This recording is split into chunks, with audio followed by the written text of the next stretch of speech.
99 princes failed her secret trial, and the council is days from forcing her to marry a stranger. Then a human janitor walks in with a mop, a quiet mind, and the only question no royal ever asked. When the sky darkens with an enemy fleet, their choice could save a star nation or end it. Ready to hear how a single note can bend the universe? Listen closely. If you are new to the channel, then please subscribe to the channel and like the video, and tell us where are you watching from. Now let's jump into the story. The glass citadel of Orantis gleamed like a breath held too long, its towers veined with quiet light under a ringed sky. On the eastern terrace, Princess Nave Sol watched yet another royal shuttle peel away from the landing strand. It traced a silver arc, then vanished into the thin blue, taking with it the last of a prince's promises. 99 suitors had tried.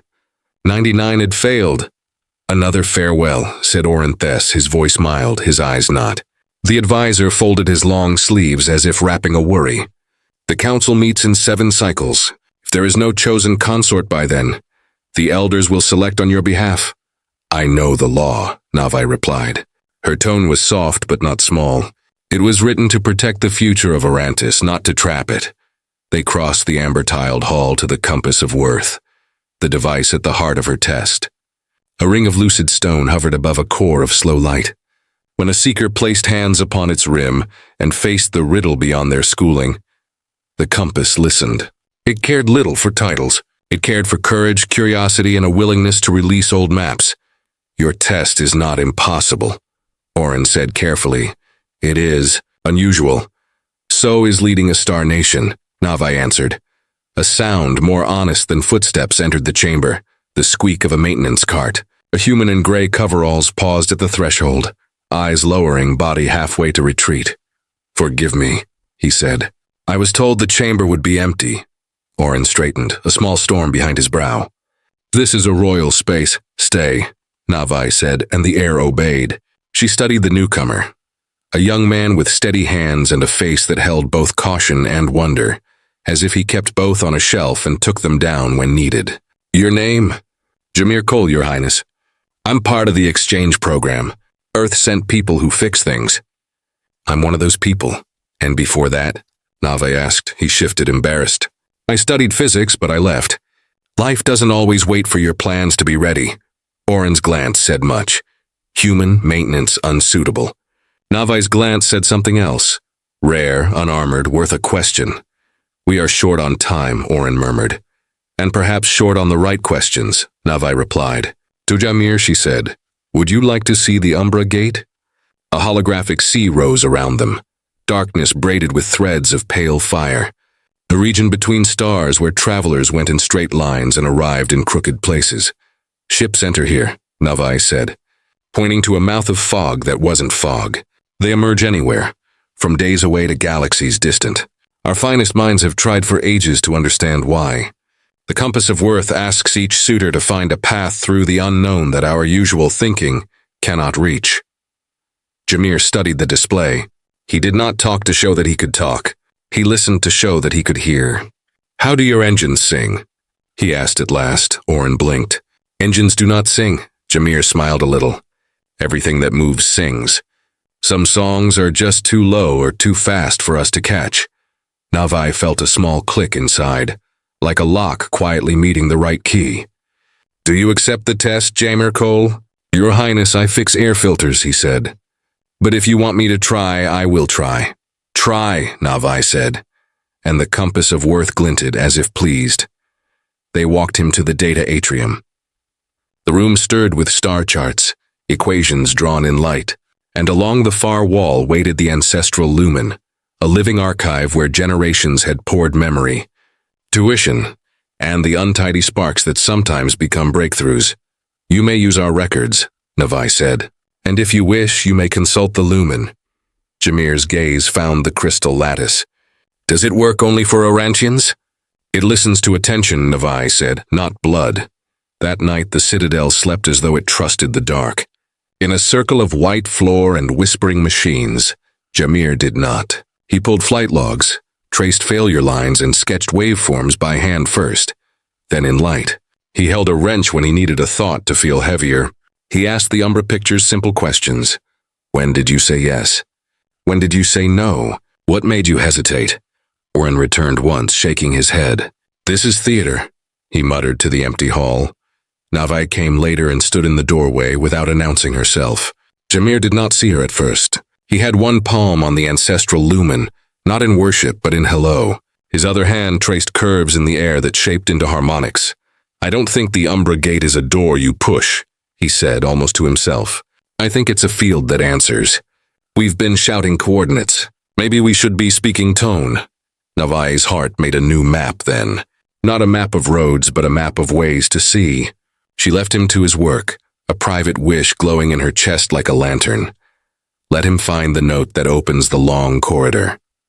Dawn drifted pink into the atrium. Jameer had circles beneath his eyes and a pattern under his hands. If our cores hum at these ratios, he murmured. The gate replies with a consistent displacement, not random, responsive.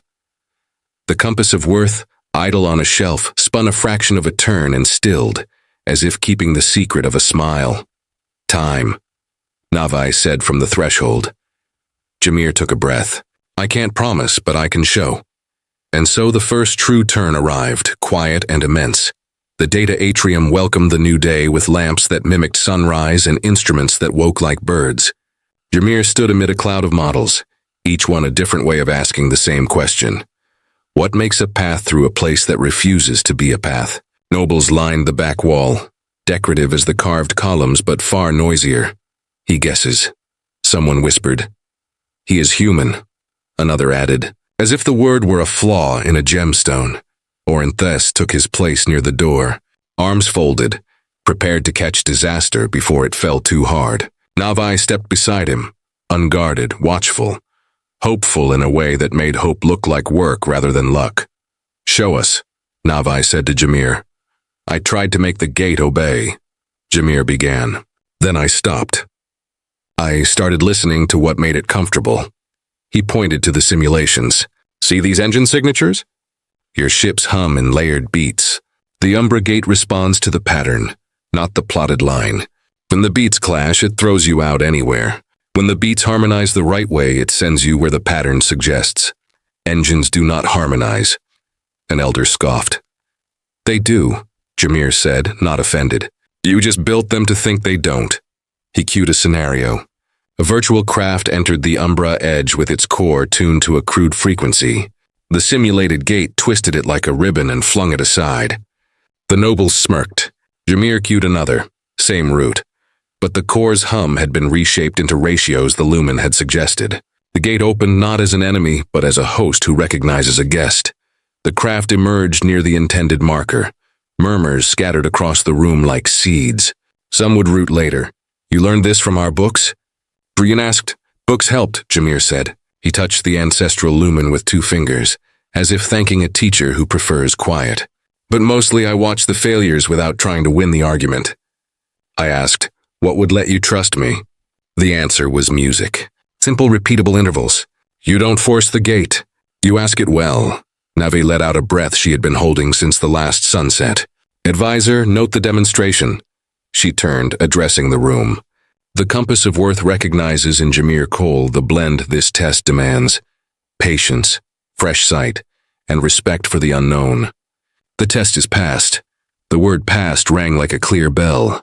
It also rang like a challenge. A noble in lapis blue stepped forward. By an earthborn custodian? By a mind, Navai said, and a heart that does not need a pedigree to be worth hearing. Oren's mouth opened, then closed. He had been braced for theater. He had to admit, if only to himself, that he had watched something truer than show. Jameer looked stunned, which seemed reasonable. Your Highness, I only offered a model. It still needs real space proof. Then we will prove it, Navai said. You will have a team and a ship. A courier hurried in, face pale. Princess, a signal from a border listener ring. The Cardan war clans just crossed the Umbra Gate. Their formation points toward Orantis. The room cooled. The nobles' ornaments felt suddenly heavy, absurd, as if they had practiced ceremonies for every day except today. How long? Navai asked. 6 hours if they keep pace, the courier said. Maybe less. Jameer stared at the simulation, heart racing long enough to be honest. They learned to hum to the gate, he whispered. If they have that much, they can come and go. Navai's gaze settled like a calm hand on water. Advisor Oren, assemble the Royal Science Division. Captain Veska will ready the Sable Comet. Jameer Cole, you will come with me. If your counter pattern can confuse their song, we buy time. If not, we try something braver. Braver than a counter pattern? Oren said. Navai turned to the ancestral lumen. We ask the older music for help. In the hangar, the Sable Comet waited. A dart carved from dusk, built not to brawl but to move before trouble finished choosing a thought. Jameer walked its spine with Chief Engineer Mayra Dal, trading clear questions for clear answers. He liked her manner. Practical, skeptical in the healthy way. You want my engines to sing off-label, Mayra said. You sure they won't crack themselves in half? Not if we tune them slowly, Jameer replied. We'll test on ghost frequencies first. See what the Umbra hears? I prefer when space doesn't hear me, Mayra said, but her mouth tilted. Fine, show me these Earth ratios. On the bridge, Navai wore travel leathers instead of ceremony. The change didn't make her less regal, made regality look like something one could choose to put to work. She laid a small crystal on the console. It's light, steady, and kind. That is not permitted outside the chamber, Oren said, softly. And being conquered is not permitted inside my home, Navai answered. The crystal was the ancestral lumen seed stone, a travel piece shaped for joining mind and machine. Jameer reached without touching. May I ask a foolish question? Please ask, Navai said. Foolish questions sometimes hold honest doors. Why a test at all, he said. Why not choose for alliances or comfort? Navai considered the void through the viewport. Because comfort cannot lead a people across a new map, and alliances are easy to sign and hard to keep if the compass inside a person points only to themselves. The Sable Comet eased away from its moorings and turned its nose toward the Umbra line. Jameer watched the readouts, hearing in numbers a faint music that he hadn't known how to hear yesterday. He thought of mops and tuition and nights where potential lay on the other side of a locked door. Now he stood where the locks were old and the doors were as large as anything a mind could imagine. Captain, Navai said, take us to the edge. We will meet the Cardans where their song begins. And the vessel went, slim and serious, into the corridor where answers rarely arrive in a straight line. Space near the Umbra gate looked like upheaved ink. The Sable Comet slid along its hem while the bridge held a quiet that had weight. Instruments whispered distances. The crew traded nods the way swimmers trade breaths. Cardan Vanguard at 1.4 light minutes, Captain Veska said. Their formation is tight. Reading 52 ships. Mayra's voice came through from engineering. Cores are tuned to your first profile, Jameer. I can push to the full counter pattern on command. Not yet, Jameer said, palms open over his console. Not touching, but attentive. We time it when their lead craft shifts from approach to entry calibration. That's when their song is single-minded. Navai rested her fingertips on the travel crystal. Her eyes were on the gate, but her attention included the people around her. The way warm rooms include air.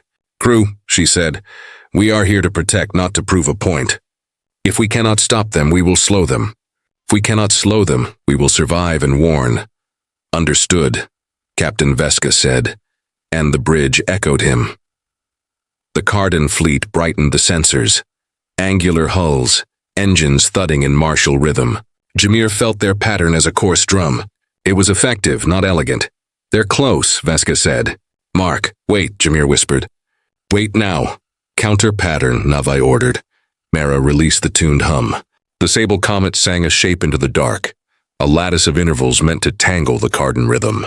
Readouts jittered. The Vanguard staggered in its own math. Several ships drifted out of formation, their neat wedge smudging at the edges. We shook them, Veska said. Jameer leaned into the screen, eyes narrowing. Only a little. They're recalibrating fast. Redundancy on redundancy. A tremor swam through the deck. Alarms flashed a pale, steady light. They've seen us, a tactical officer said. 3 destroyers breaking toward our vector. Cloak will not hold under fire, Veska warned. Then we do not get fired upon, Navai said. She looked at Jameer. Not for absolution, but for the next right task. Plan B. He tasted fear, did not spit it out, let it melt and become attention. We'll need the gate to listen as if we were very close neighbors. Navai stood beside him at the crystal interface. Together they fastened the seed stone into the conduit the engineers had built in a hurry and with care.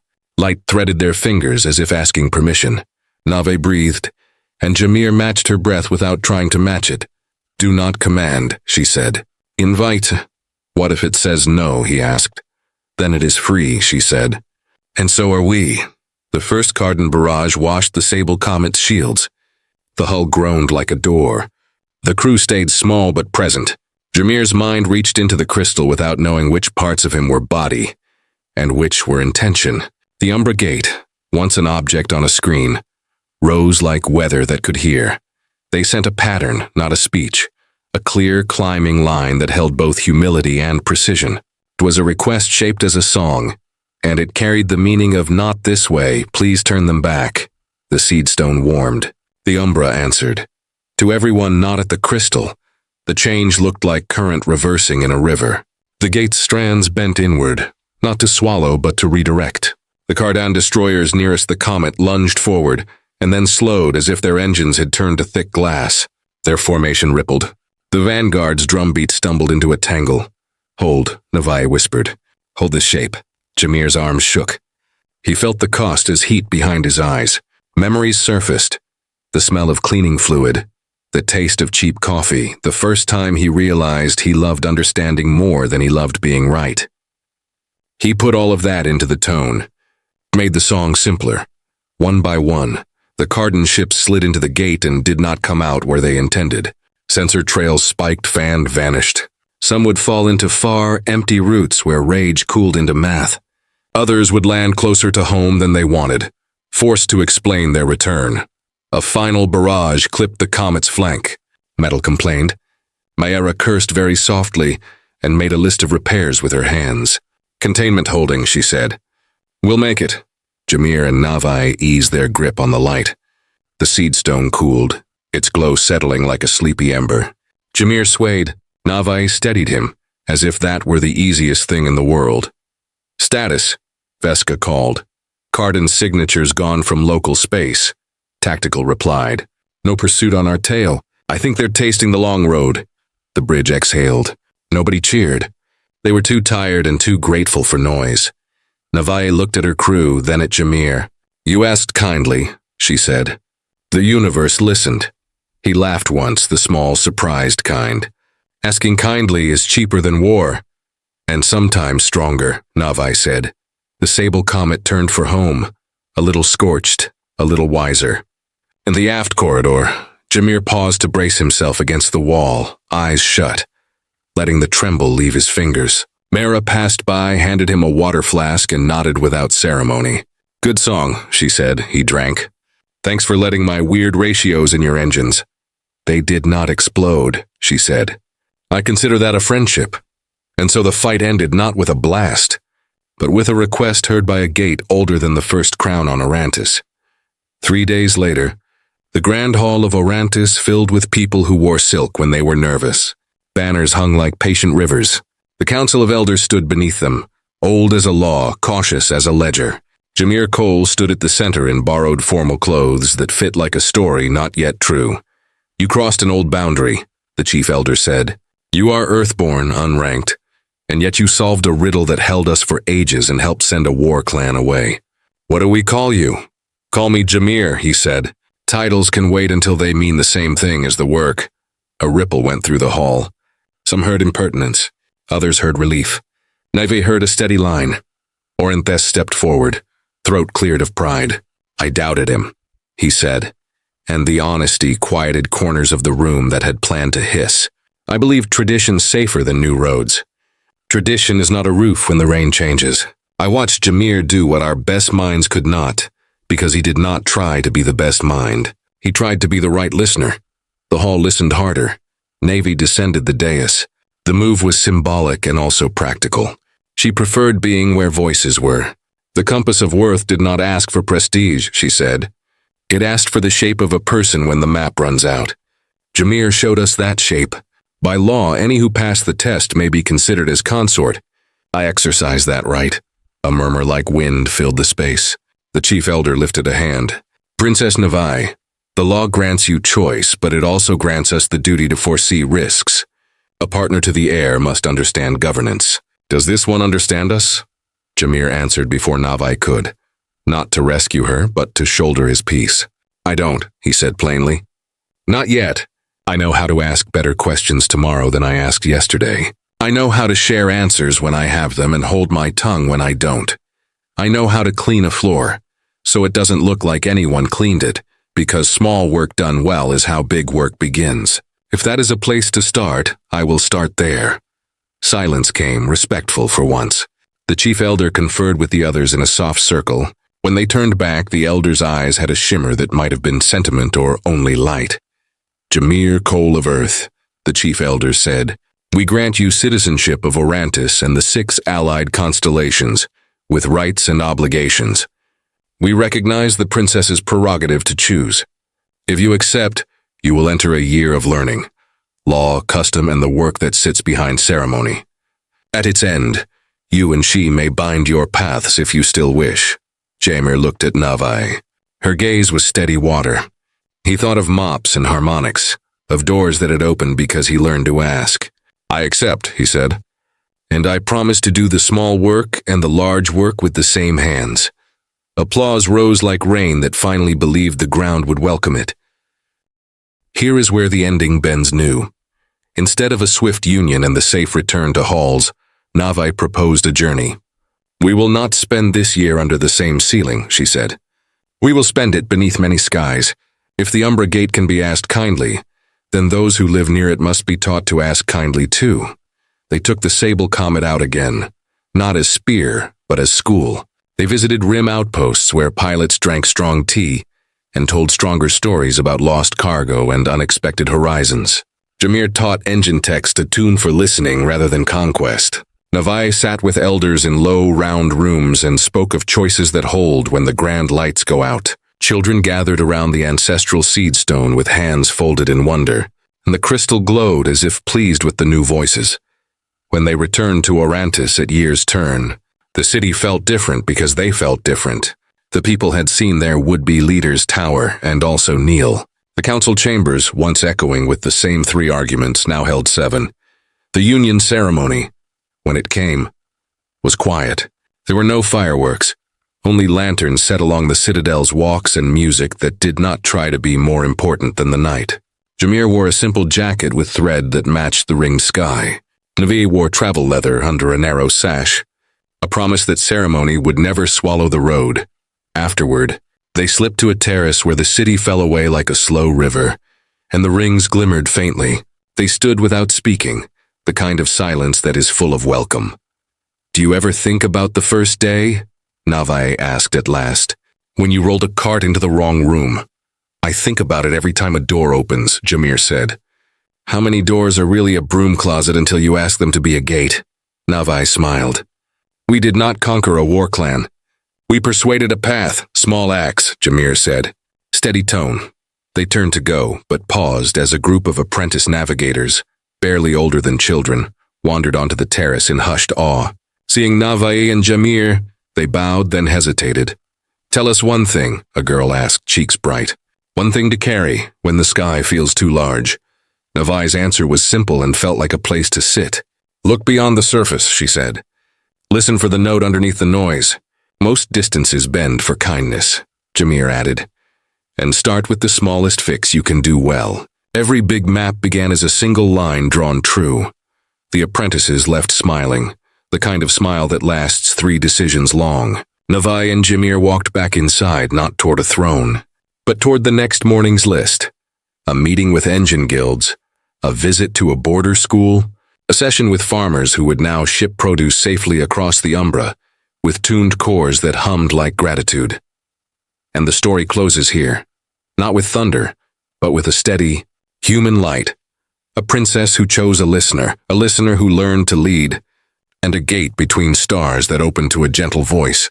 If you held on to the end, may you carry a little of that voice into your own distances, asking kindly, working simply, and trusting that even the biggest corridor can be moved by a small, true song.